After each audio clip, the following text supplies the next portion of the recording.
Capítulo 11. Recibiréis mi ley.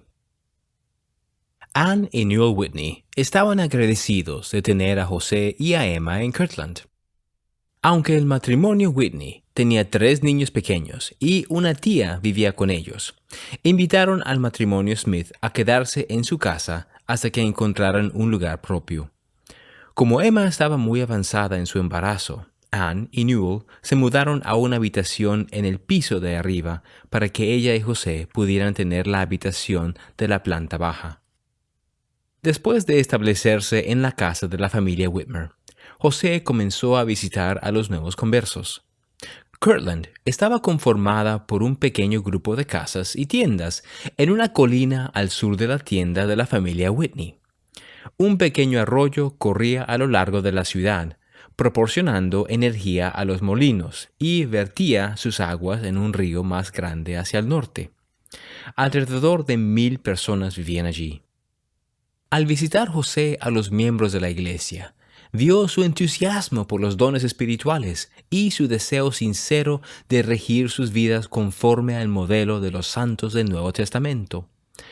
El mismo José amaba los dones del Espíritu y sabía que cumplían una función en la iglesia restaurada, pero le preocupaba que algunos santos de Kirtland se extralimitaran al ir en pos de ellos. Comprendió que tenían un trabajo serio por delante. Los santos de Kirtland ya constituían más de la mitad de la membresía de la iglesia, pero estaba claro que necesitaban instrucciones adicionales del Señor. A unos 1,300 kilómetros hacia el oeste, Oliver y los otros misioneros llegaron a la pequeña ciudad de Independence, en el condado de Jackson, Missouri, en la frontera occidental de los Estados Unidos. Encontraron alojamiento y trabajo para mantenerse y luego hicieron planes para visitar a los indios Delaware que vivían en la región, a pocos kilómetros al oeste de la ciudad. Los Delaware se habían mudado recientemente a la región después de haber sido expulsados de sus tierras debido a las políticas del gobierno de los Estados Unidos concernientes a la deportación de los indios. Su líder, Kik-Thawanund, era un anciano que había luchado durante más de 25 años para mantener unido a su pueblo mientras los colonos y las Fuerzas Armadas de los Estados Unidos los empujaban hacia el oeste. En un frío día de enero de 1831, Oliver y Parley partieron para reunirse con Kik-Thawanund. Lo encontraron sentado junto a una fogata en el medio de una gran cabaña en el asentamiento de los Delaware. El jefe les estrechó la mano cálidamente y les hizo señas para que se sentaran sobre las mandas. Luego, sus esposas colocaron una bandeja de hojalata llena de frijoles y maíz humeantes frente a los misioneros, y ellos comieron con una cuchara de madera. Con la ayuda de un intérprete, Oliver y Parley hablaron con Kik-Thawanund acerca del Libro de Mormón y le pidieron la oportunidad de compartir su mensaje con su consejo gobernante. Normalmente, Kik-Thawanund se oponía a permitir que misioneros le hablaran a su pueblo, pero les dijo que lo pensaría y les haría saber su decisión pronto. Los misioneros regresaron a su cabaña a la mañana siguiente, y después de conversar unos momentos, el jefe convocó a su consejo e invitó a los misioneros a hablarles. Dándoles las gracias, Oliver miró a los rostros de su público. Hemos viajado por extensiones despobladas, hemos cruzado ríos anchos y profundos, y hemos andado con dificultad por entre nieves profundas, dijo, para comunicarles un gran conocimiento que recientemente ha llegado a nuestros oídos y corazones. Él les presentó el Libro de Mormón como una historia de los antepasados de los indios americanos. El libro fue escrito en planchas de oro, explicó, y fue transmitido de padres a hijos durante muchas épocas y generaciones. Contó de qué manera Dios le había ayudado a José a encontrar y traducir las planchas para que sus escritos pudieran publicarse y compartirse con todas las personas, entre ellas los indios. Al concluir sus palabras, Oliver le entregó un libro de Mormón a Kithawanund y esperó mientras éste y el consejo lo examinaban.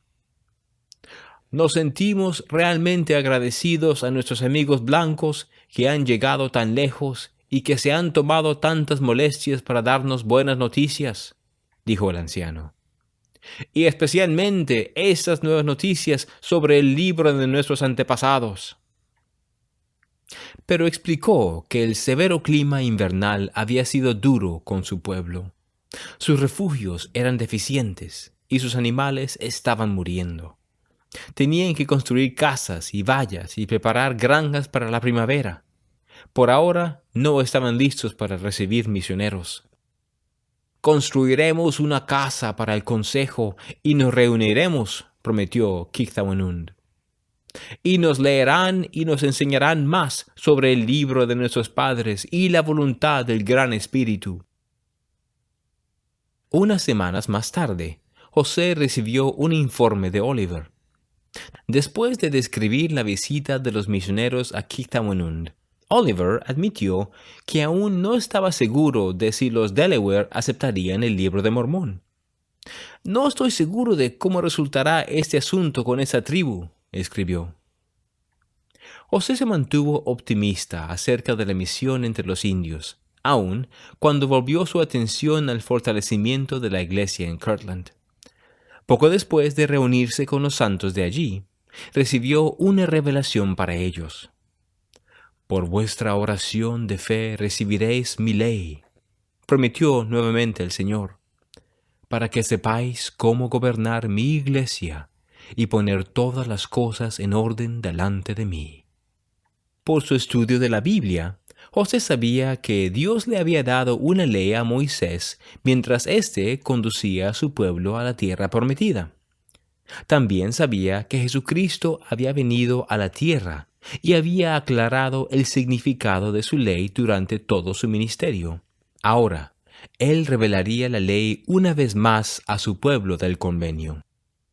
En la nueva revelación, el Señor elogió a Edward Partridge por su corazón puro y lo llamó a ser el primer obispo de la iglesia. El Señor no describió los deberes de un obispo en detalle, pero dijo que Edward debía dedicar su tiempo completamente a la iglesia y ayudar a los santos a obedecer la ley que el Señor les daría. Una semana más tarde, el 9 de febrero, Edward se reunió con José y con otros élderes de la iglesia para orar a fin de recibir la ley. Los élderes hicieron una serie de preguntas a José con respecto a la ley, y el Señor reveló respuestas a través de él. Algunas de esas respuestas repetían verdades conocidas, afirmando los principios de los 10 mandamientos y las enseñanzas de Jesús. Otras les dieron a los santos nuevas perspectivas sobre cómo guardar los mandamientos y ayudar a quienes los transgredían. El Señor también dio mandamientos para ayudar a los santos a llegar a ser como el pueblo de Enoc. En lugar de compartir propiedades en común, como lo hacían las personas en la granja de la familia Morley, debían pensar en todas sus tierras y sus riquezas como en una mayordomía sagrada por parte de Dios, dada a ellos para que pudieran cuidar a sus familias, aliviar a los pobres y edificar Sión. Los santos que escogieran obedecer la ley debían consagrar sus propiedades a la iglesia y entregarlas al obispo. Este luego les devolvería tierras y bienes como herencia en Sión, según las necesidades de sus familias.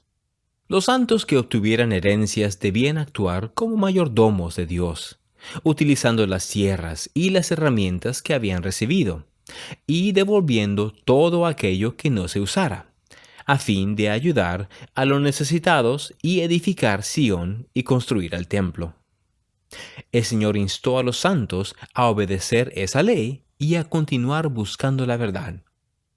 Si pides, recibirás revelación tras revelación, conocimiento sobre conocimiento, prometió el Señor, a fin de que conozcas los misterios y las cosas apacibles, aquello que trae gozo, aquello que trae la vida eterna. José recibió otras revelaciones que trajeron orden a la iglesia. en respuesta a los comportamientos extremos de algunos santos. El Señor advirtió que hay espíritus falsos que andan por la tierra y que engañan a las personas al hacerles creer que el Espíritu Santo los hace actuar de forma descontrolada. El Señor dijo que el Espíritu no intranquilizaba ni confundía a las personas, sino que las edifica y las instruye. Lo que no edifica no es de Dios, declaró él. Poco después de que el Señor reveló su ley en Kirtland, los santos de Nueva York hicieron los preparativos finales para congregarse en Ohio. Vendieron sus tierras y propiedades con grandes pérdidas. Empacaron sus pertenencias en carromatos y le dijeron adiós a la familia y los amigos. Elizabeth y Thomas Marsh estaban entre los santos que se preparaban para mudarse. Después de que Thomas recibió las páginas del Libro de Mormón y regresó a su casa en Boston, se habían mudado a Nueva York para estar más cerca de José y la iglesia. El llamado a congregarse en Ohio se produjo unos pocos meses más tarde, por lo que Elizabeth y Thomas empacaron nuevamente, resueltos a congregarse con los santos y a edificar Sión a donde el Señor los dirigiera. La determinación de Elizabeth era resultado de su conversión. Aunque ella creía que el Libro de Mormón era la palabra de Dios, no se había bautizado de inmediato.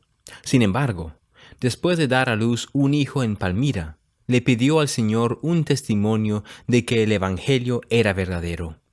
Poco tiempo después, recibió el testimonio que buscaba y se unió a la iglesia, no queriendo negar lo que sabía y sintiéndose lista para ayudar en la obra.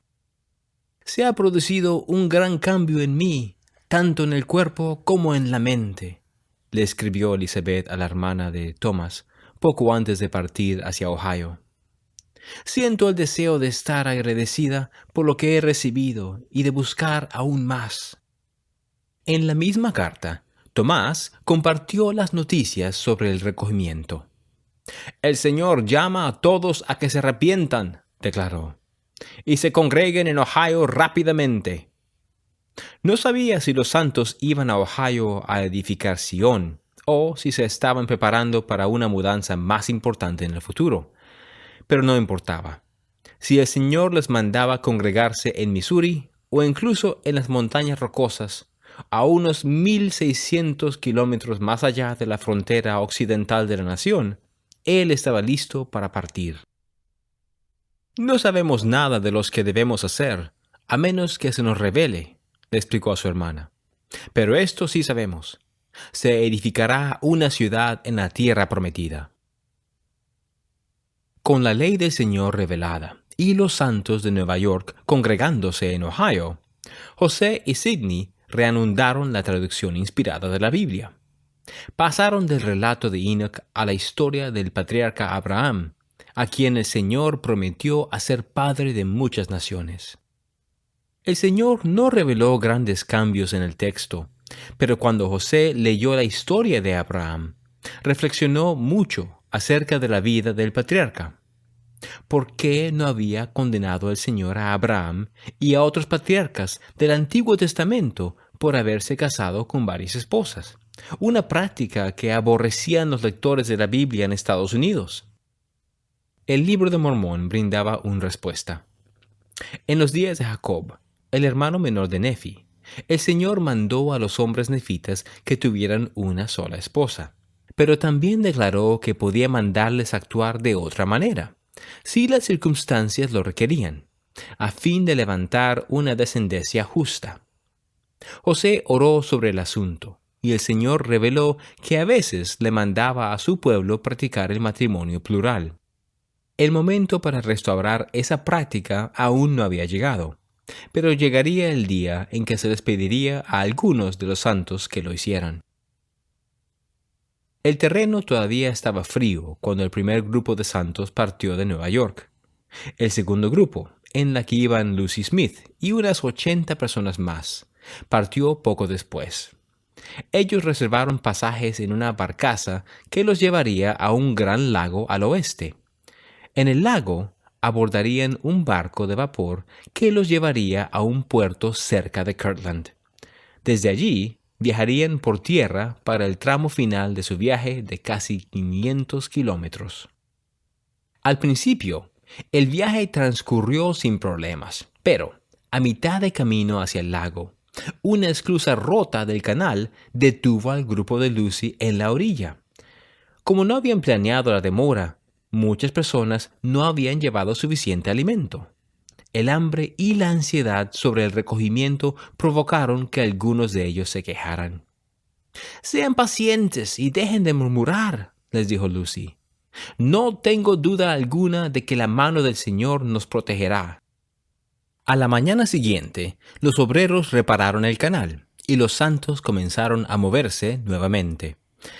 Llegaron al lago unos días más tarde, pero, para su decepción, una gruesa capa de hielo bloqueaba el puerto, impidiéndoles avanzar.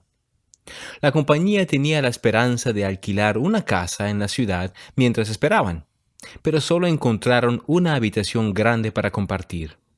Afortunadamente, Lucy se encontró con un capitán de barco de vapor que conocía a su hermano e hizo arreglos para que su grupo se subiera al barco de él mientras esperaban a que el hielo se quebrara. En el barco, los santos parecían desanimados. Muchos estaban hambrientos y todos estaban mojados y con frío. No veían ninguna forma de avanzar y comenzaron a discutir entre ellos. Las discusiones se volvieron acaloradas y atrajeron la atención de observadores. Preocupada porque los santos estaban haciendo un espectáculo, Lucy los confrontó. «¿Dónde está su fe? ¿Dónde está su confianza en Dios?», reclamó ella. «Ahora, hermanos y hermanas, si todos ustedes elevan al cielo sus deseos de que se rompa el hielo y quedemos en libertad, tan cierto como que el Señor vive, así será hecho». En ese momento, Lucy oyó un ruido, como el estallido de un trueno, cuando el hielo del puerto se quebró con una anchura suficiente como para que el barco lo atravesara. El capitán ordenó a sus hombres que acudieran a sus puestos y condujeron la nave por la estrecha abertura, pasando peligrosamente cerca del hielo que estaba a ambos lados de ellos. Atónitos y agradecidos, los santos se unieron en oración en la cubierta. Mientras su madre y los santos de Nueva York viajaban hacia el oeste, José se mudó con Emma a una pequeña cabaña en la granja de la familia Morley. Su liderazgo y la ley recién revelada habían producido más orden, comprensión y armonía en los santos de Ohio. Ahora, muchos élderes y sus familias estaban haciendo grandes sacrificios para difundir el Evangelio por las ciudades y pueblos vecinos. En Missouri, los esfuerzos misionales eran menos alentadores. Durante un tiempo, Oliver creyó que estaba progresando con Kithawenun y su pueblo. «El jefe principal dice que cree cada palabra del libro», le había informado a José. «Y hay muchos más en la nación que creen». Pero después de que un agente de gobierno amenazó con arrestar a los misioneros por predicarles a los indios sin permiso, Oliver y los misioneros tuvieron que detener su labor. Oliver pensó en llevar el mensaje a otra nación india, el pueblo navajo, que vivía a unos 1,600 kilómetros hacia el oeste, pero no se sintió autorizado a viajar tan lejos. En vez de eso, envió a Parley de regreso al este para obtener una licencia del gobierno para predicar, al tiempo que él y los demás misioneros trataban de convertir a los pobladores de Independence. José y Emma, mientras tanto, se enfrentaban a otra tragedia.